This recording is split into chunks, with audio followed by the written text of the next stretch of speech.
Bienvenidos a Un Perro Feliz, el podcast sobre bienestar animal. En cada episodio vamos a aprender más cómo mejorar la vida de nuestros perros y sobre la fauna autóctona argentina. Este es tu lugar para conectar con el mundo animal. ¡Vamos!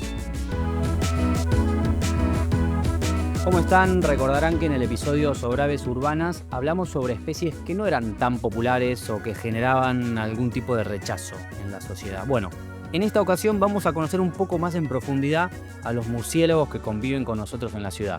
Una especie con muchos mitos a su alrededor y, sin lugar a duda, mucho por descubrir. Y para eso tenemos dos personas invitadas. Le doy la bienvenida a Violeta Di Domenica, licenciada en Recursos Naturales del programa y que trabaja es parte del Programa de Conservación de Murciélagos de Argentina, el PCMA, y Guido Fossati, coordinador de UBAT. ¿Cómo están? Bienvenidas. ¿Qué tal, Mariano? ¿Cómo te va? Buenas. Bueno, espero haberlos presentado bien. Sé que tienen un montón más de títulos y cosas por decir. Eso lo van a encontrar como mucha otra información más en la descripción de este episodio, así que no duden ahí en meterse en las redes sociales de Perro Feliz.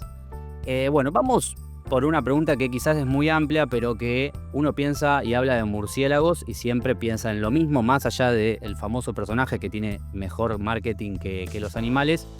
¿Cuántas especies de murciélagos hay viviendo en la ciudad? Yo estoy en la ciudad de Buenos Aires, ustedes están en otra ciudad, pero bueno, vamos a tratar de hablar de una generalidad, ¿no? Bueno, en Argentina hay actualmente 72 especies de murciélagos diferentes. Y aclaro lo de actualmente porque hay mucha gente que está investigando en murciélagos y constantemente se están describiendo especies nuevas, ¿sí? Entonces es medio un número que es lo que estamos manejando ahora. En la provincia de Buenos Aires y en la provincia de Santa Fe hay alrededor de unas 30 especies. Sí, también depende mucho de la zona, ¿está? Por otro lado, en el mundo hay más de 1.400 especies de murciélago. Entonces, bueno, es como un número bastante interesante. Uno dice el murciélago como una especie y no, en realidad son muchísimas. Cuando hablamos de tantas, ¿no? 72 que puedan convivir acá con nosotros en la ciudad, ¿qué podemos decir que es transversal a todas? Uno piensa en un murciélago y piensa en un animal que chupa sangre, que vuela por la noche, que es ciego y que ve a través de un sonar. De paso ya empezamos quizás a derribar algunos mitos, si es que los hay. Hay un montón de mitos y creo que, digamos, de todas las especies que hay en Argentina, lo único que comparten es que vuelan de noche. Porque, primero, no todas las especies están adaptadas a vivir en la ciudad. Hay muchas especies que no se las encuentra en lugares que están urbanizados o incluso en lugares donde, digamos, tuvo la mano del hombre, en el sentido de que si hubo deforestación o hubo algún otro cambio, ya ese lugar no les gusta y se van, a pesar de que uno podría verlo como un lugar que no es urbano, ¿sí? Después hay otras especies, sobre todo las que se alimentan de insectos, que sí han sabido o han podido adaptarse a la ciudad y que son las que vamos a encontrar viviendo, digamos, compartiendo el espacio con nosotros. ¿Por qué se han adaptado? En principio, la idea es que, bueno, en las ciudades tenemos muchas luces y hay muchos insectos que vuelan alrededor de las luces y entonces, bueno, hay especies que comen esos insectos y que además pueden hacer su vivienda, entre comillas, en los huecos de las casas, cuando hay alguna casa rota, debajo de las tejas, en los taparrollos de las cortinas en los edificios. Entonces, bueno, son lugares que han podido o han sabido colonizar para aprovechar esos espacios también.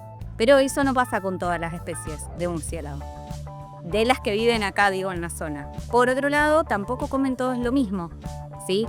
Bien. Hay especies que comen insectos, pero también hay algunas que comen frutas, otras que se alimentan de néctar de las plantas, de las flores, otras que comen peces o digamos otros tipos de animales también, porque hay que comen roedores, que comen incluso otros murciélagos.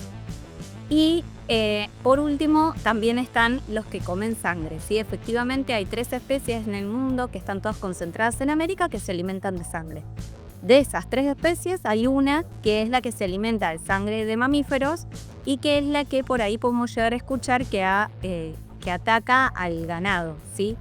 Porque se alimenta de sangre de grandes herbívoros, como quien dice, y a medida que nosotros nos fuimos metiendo en el hábitat de esas especies y le fuimos sacando los grandes herbívoros y le metimos vaca, caballo, es como que estamos ahí participando en el cambio de alimentación.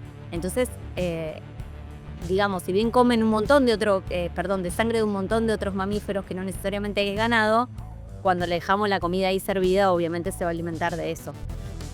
Bien. ¿Y qué, por ejemplo, este podcast se llama Un Perro Feliz, así que qué peligro puede llegar a representar, más allá de que después más adelante le voy a preguntar sobre la rabia y algunas cuestiones zoonóticas, con nuestros animales que conviven con nosotros, como puede ser un perro o un gato, ¿no? Que sale al balcón, no va a venir este murciélago a querer alimentarse de nuestro perrito o de nuestro gato. No, a la altura de donde estamos nosotros, digamos, en mi ciudad, no sé si vos estás en Capital. Yo estoy en Capital. Pero nosotras, bien, tanto en Capital como en Rosario, no son lugares donde, por lo menos hasta el momento, no se ha reportado de esta especie de murciélago que se alimenta de sangre, ¿sí? El mayor problema que puede haber con un perro, un gato o una mascota que tengamos es, sobre todo los gatos, que tienden a cazar y que, bueno, en ese intento de cazar al murciélago haya ahí algún problema, una mordida, que es justamente lo que hay que evitar, ¿sí? Como vos mencionabas, uno de los principales problemas es la rabia, y la única forma de cortar con la rabia es tener a nuestras mascotas vacunadas, que la vacuna antirrábica es obligatoria y es anual, y en muchos lugares de Argentina es gratuita. Si digo en muchos lugares porque, bueno, sabemos que no llega a todos los lugares la vacuna, debería hacerlo. En Capital seguro que hay campañas de vacunación antirrábica, acá en Rosario también, ¿sí? Bien, tenemos un episodio, o más de uno, que hemos hablado sobre la rabia, así que lo pueden buscar ahí en Spotify para aprender más sobre esto. Violeta, vos mencionabas que se alimentan de roedores y que se alimentan de insectos. Quiere decir que a una persona que vive en la ciudad es algo bastante importante y muy beneficioso, ¿no? Sí, de los que hay acá en la ciudad no hay de los que se alimentan de roedores, de los que comen animales, ¿sí? Okay. Solo vamos a encontrar insectívoros. Pero sí, no dejan de ser importantes controladores de plaga. Por un lado, de las plagas tipo los mosquitos o algún otros insectos que puedan llegar a transmitirnos enfermedades, como también de plagas que puedan ser perjudiciales para los cultivos, por ejemplo. Ok. Para agregar, bueno, y hablábamos... algo que sí. Decía Violeta recién, en Rosario tenemos una colonia migratoria que tiene aproximadamente 30.000 individuos. Se aloja en la ciudad de Rosario, particularmente en la Facultad de Derecho, entre noviembre y febrero aproximadamente. Y cada hembra, que tiene la característica de esta colonia de estar compuesta solamente por hembras porque tienen que entrenar sus crías y después regresan, cada hembra puede llegar a comer hasta 1.000 mosquitos por noche. Wow. Es decir que el control que hacen sobre los insectos, sobre todo en centros urbanos, es totalmente beneficioso y necesario para toda la ciudadanía y para todo el conjunto. Bueno, hablábamos de la nocturnidad, ¿no? Ellos salen a la noche al exterior, digamos, de donde estén anidando, y luego vuelven ahí y se quedan a, bueno, no sé, tener crías, descansar. ¿Cuántas horas salen a la noche? ¿En qué momento? ¿Cómo es su día a día, digamos? Respecto del día a día, depende mucho de la especie. La especie Tadaria brasiliensis, que es la que menciona Guido, que está en la colonia, o sea, en líneas generales salen a la noche a alimentarse y después durante el día están adentro del refugio. Eso es común a la mayoría de las especies que hay acá, en realidad a todas, te diré. Hay algunas otras especies en otros lugares del mundo que se alimentan de frutas. Los zorros voladores, por ejemplo, que tienen actividad diurna, ¿sí? Que salen durante el día. Se alimentan durante el día y parte del día, pero no, se quedan como en los refugios. Claro. No sé si hay un estudio específico de cantidad de horas de salida por noche, porque eso también depende de la disponibilidad de alimentos. Posiblemente en una noche que tengan más alimento disponible o que consigan alimento más cerca, salgan menos cantidad de tiempo y después, una vez que ya comieron lo suficiente, vuelven al refugio y se quedan. Y posiblemente una noche que tengan que volar más lejos o más tiempo, obviamente van a volver más tarde y van a quedarse en el refugio menos cantidad de horas durante el día. Hay una cuestión importante que uno siempre asocia que si lo ve volando de día es porque está enfermo, y en realidad hay diferentes razones por las cuales lo puede ver volando de día. La primera que uno siempre tiene que pensar es que el animal puede estar enfermo, pero en realidad puede ser que Doña Rosa lo corrió a escobazo de la casa y entonces el murciélago se la vio medio atontado. Puede ser que justo se levantó una tormenta, había mucho viento y el bicho no pudo volver a su refugio en un momento en que tenía que volver a la noche y entonces quedó en una pared cualquiera y después uno lo encuentra de día, ¿sí?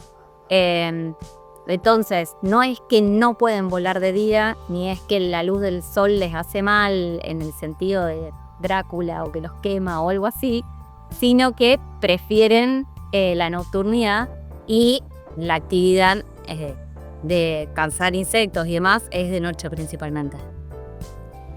Guido, vos, esta pregunta me parece que quizás estés más en tema por lo que comentabas acerca de la facultad. Unos días, más o menos unos días antes de la grabación de este episodio se hizo viral un video sobre la colonia que vive ahí en la facultad. Generó mucha repercusión. A partir de ahí también es que los encontré y me interesó poder hablar sobre esto. Y bueno, una de las cosas más divertidas para mí es meterme a leer los comentarios y ahí encuentra uno de todo. Y mucha gente diciendo, che, sáquenlos de ahí, ¿qué hacen con la caca o las enfermedades o cuánto se va a caer todo? Y vos mencionabas algo súper interesante que yo desconocía y era que son migratorias. Grabamos un episodio también sobre ballenas y hablamos de cómo las ballenas van hacia Brasil a tener más hacia el norte quizás incluso, a parir y luego vuelven hacia el sur. Contanos cómo es esta experiencia de que la facultad, si es que es así, si la facultad permite que estén ahí los murciélagos, está todo bien, está todo controlado, y hace cuánto sucede. Bueno, arranco un poco por la parte más histórica de cuándo la colonia llega a la facultad. El edificio de la facultad es un edificio histórico declarado de valor patrimonial en la década de los 90. Es un edificio que se inaugura en la ciudad en 1889. Tuvo varias etapas donde estuvo deshabitado. Arranca siendo propiedad de Juan Canás, después pasa a propiedad de la provincia mucho tiempo después. Y se entiende que más o menos en 1917, 1916, en una etapa en la cual estaba deshabitado, la colonia ingresa. Por lo cual estamos diciendo que hace más de 100 años que la colonia se encuentra en el edificio. Como facultad de Derecho, el edificio funciona ya en la segunda parte del siglo XX, por lo cual cuando se empieza a tener actividad dentro de esta infraestructura, la colonia ya se alojaba ahí. Es una colonia migratoria, es decir, no está todo el año. Está compuesta por hembras que llegan a tener sus crías más o menos entre los primeros 10-15 días de noviembre. Coincide con la época de verano, que hay mayor cantidad de insectos, por lo cual eso permite que tengan mayor densidad de energía para poder amamantar. Y mediados de febrero, fines de febrero, cuando las crías ya pueden volar, emprenden el regreso. Eso también hay menos cantidad de estudiantes. También coincide justo con los meses de receso, que fundamentalmente el mes de enero y los últimos días de diciembre, cuando está finalizando la actividad académica. Esto sucede hace muchísimo tiempo, y lo que sucede también en paralelo es el trabajo que se realiza de manera conjunta, colaborativa, mancomunada entre el programa de conservación de murciélagos, el área de infraestructura de la universidad, la Secretaría Técnica de la Facultad de Derecho, la Secretaría de Extensión, para justamente lo que siempre tratamos de lograr, que es convivir en la biodiversidad. Es decir, que la colonia pueda ser conservada, lo puedan habitar en estos meses durante el ático, pero a su vez también la preservación del edificio, teniendo en cuenta que es un patrimonio histórico, y el normal desarrollo de las actividades, tanto de estudiantes, docentes, personas que trabajan y que transitan por la facultad. Tiene otra característica esta colonia, que está protegida. Hay un marco legal que la protege. Existe la Convención de Bonn de 1972, si yo mal no recuerdo la fecha. Es una convención internacional sobre protección de especies migratorias. Argentina ratifica esto mediante una ley, y dentro de esas especies migratorias, esta colonia es una de las que se encuentra protegida. Bien, perfecto. Bueno, eso me parece fantástico. Celebro que así sea y que también que se haya viralizado así para ser consciente. Pero, ¿qué pasa si entran en mi casa? Que no es un patrimonio. ¿Qué hago si a mí me pasó? Yo me crié en Mar del Plata, una ciudad donde no sé por qué, pero hay muchos.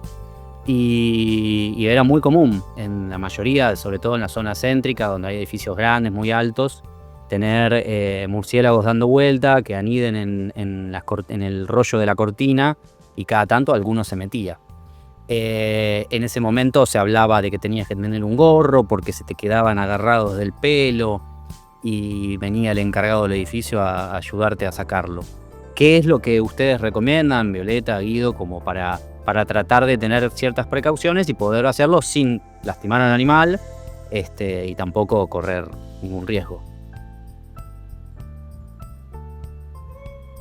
Bueno, en primer lugar, que el gorro lo podés sacar nomás y colgarlo Bien. a donde sea que lo tengas que dejar, porque eso de que se enredan en el pelo es un mito, ¿sí? Bien. Puede llegar a pasar eventualmente que en algún momento, sobre todo los juveniles que están aprendiendo a volar, que por ahí vuelan medio que parece medio torpe, digamos, tiene un vuelo, sobre todo al principio, medio raro si se quiere, puede llegar a suceder, pero no es algo común ni algo que lo hacen intencionalmente, el ir a agarrar el pelo. Después hay diferentes metodologías de sacarlo. Seguramente si uno apaga las luces y abre las ventanas, el murciélago va a salir volando solo, sin problema. Pero si llega a ser de que no sale volando, o que nos queda la duda, o que justo lo encontramos apoyado en un lugarcito, lo que se puede hacer es ponerle una caja arriba al animal y pasarle por abajo un cartón o la tapa de la caja, o si se quiere un tupper con la tapa o lo que sea, de pasar la tapa por abajo como para despegarlo del suelo o de la pared, si es que está en la pared, lo llevas a un balcón o a la terraza del edificio, abrís eso y que el murciélago eventualmente se va a ir solo, ¿sí? Bien. Es importante nunca tocarlo con las manos sin protección, porque son animales muy pequeños que casi te diré que el único sistema de defensa que tienen es la mordida, y justamente como hablábamos antes, puede llegar a ser que el murciélago tenga rabia como cualquier otro mamífero, y si me muerde es justamente la vía de contagio. Entonces, para evitar cualquier tipo de problema o cualquier tipo de contagio o lo que sea, nunca hay que ir a agarrarlos así sin protección. También la otra forma, si uno se anima, es ya con guantes de cuero y demás, pero ya es medio polémico porque entramos medio en contacto ahí con el animal. Bien. Uno de los protocolos de zoonosis de acá, por lo menos, de los veterinarios que te recomiendan, es que si vos encontrás un murciélago en tu domicilio, en tu balcón, en tu terraza, en tu patio, que está muerto, es que lo lleves a zoonosis o a una veterinaria que lo puedan estudiar para ver si era portador de rabia. ¿Eso todavía se sigue haciendo? ¿Es recomendable? Esto es recomendable hacerlo con los murciélagos que ya están muertos. Es medio es medio difícil, porque depende de cuánto tiempo pasó desde que el murciélago se murió o no, se pueden hacer o no los análisis de rabia, ¿sí? Para hacer los análisis de rabia se tienen que tomar muestras de tejido del cerebro, con lo cual, y es uno de los primeros, hablando mal y pronto, uno de los primeros tejidos que se licúan. Entonces, si el murciélago está muerto hace un rato largo, ya eso no sirve para poder ver rabia, ¿sí? Sí, es una recomendación que se tiene sobre todo cuando hay un accidente. Por ejemplo, entra un murciélago a tu casa, tu gato lo quiso cazar y vos ves que está el gato con el murciélago en la boca, no sabes si lo mordió o no lo mordió, qué pasó. Bueno, ahí sí se puede, el murciélago en alguna caja, en algún tupper, en algún frasco o algo, llevar a un centro de zoonosis sí es importante porque hay que evaluar el riesgo de transmisión a la mascota, ¿sí? Lo mismo si te muerde a vos. O sea, si te muerde Bien. a vos, más todavía hay que llevarlo a un centro de zoonosis y, digamos, la persona que fue mordida tiene que dirigirse a un hospital en donde puedan hacerle la aplicación de la vacuna antirrábica post-exposición, que es la misma vacuna que te ponen si te muerde un perro en la calle y no sabes si está vacunado o no. Bien. O sea que de los estudios que ustedes hacen, por ejemplo, con la colonia de la facultad o en otros casos, no tienen manera de saber si esa colonia tiene individuos con rabia. Sí y no, digamos, porque nosotros... ¿Por qué te digo esto? Nosotros trabajamos hace más de 10 años con la colonia en contacto o en colaboración, mejor dicho, con el IBR, que es el Instituto de Biología Molecular y Celular de Rosario, donde yo actualmente estoy haciendo mi tesis doctoral. En el instituto, una de las líneas de investigación que hay en el grupo de virología humana es justamente el estado sanitario de la colonia. Entonces nosotros a los animales de la colonia le hacemos hisopados orales y con esos hisopados hemos estado haciendo algunos estudios sobre qué virus pueden estar presentes en estos animales y un poco ver si hay algún riesgo sanitario, que es parte de lo que decía Guido antes de la convivencia, si hay algún riesgo sanitario para las personas que habitan el edificio, digamos. Entonces, en algún punto, algunos estudios sobre virus hemos hecho sobre esa colonia y en algún momento se han hecho estudios sobre rabia en animales que han estado ahí de la colonia, ¿sí? No se hizo un seguimiento porque, bueno, lo del estudio de la rabia es medio complejo, no se hace en todos los lugares los análisis, generalmente se centralizan en Capital, entonces, bueno, es como medio complejo, pero sí la idea es hacerle un seguimiento, sobre todo si hay algún tipo de accidente. Cabe destacar también que nosotros estamos más o menos en contacto con los centros de zoonosis y las últimas, digamos, toda la información que manejamos respecto de los porcentajes de infección y demás son porcentajes, si se quiere, oficiales, y los murciélagos es bajo el porcentaje de rabia que presentan los murciélagos en hábitats, en ambientes silvestres, ¿sí? No es que el 90% de los murciélagos tienen rabia. Entonces, hay que tener en cuenta que de los murciélagos que llegan a zoonosis, se tiene un análisis de esos murciélagos y el porcentaje de esos que llegan a zoonosis, o sea que ya son murciélagos con algún tipo de problema, es bajo el porcentaje. Entonces uno tiende a pensar, bueno, si menos del 10% de los murciélagos que llegan a zoonosis tienen rabia, si yo extrapolo eso a la población que hay en el ambiente, es muy raro que uno se contagie directamente de un murciélago de la rabia. Es más, sobre todo por la vía de contagio también. Es más posible lo que comentaba antes, que me muerda el perro o el gato y que después, sobre todo si no está vacunado, haya un problema ahí de contagio. Perfecto. Bueno, por último les quería consultar un poco cómo se trabaja en un programa de conservación de una especie como el murciélago, cómo se logra poder conservar, más allá de que está protegida, a esta colonia en una facultad, con todo esto que hablábamos al principio, que quizás muchas personas son conscientes, pero siguen siendo un animal que genera mucho miedo y mucho rechazo. Y bueno, de paso también contarle a la gente cómo es a grandes rasgos el trabajo que hace cada uno de ustedes. Desde el programa de conservación de murciélagos lo que hacemos básicamente son 3 pilares que tenemos. Un pilar es la investigación, que hay un montón de líneas de investigación diferentes, de taxonomía de los murciélagos, ecología, dónde viven, qué enfermedades pueden tener y demás. Muchísimas más también. Después tenemos otro pilar que es la gestión y conservación, que básicamente tiene que ver con gestionar o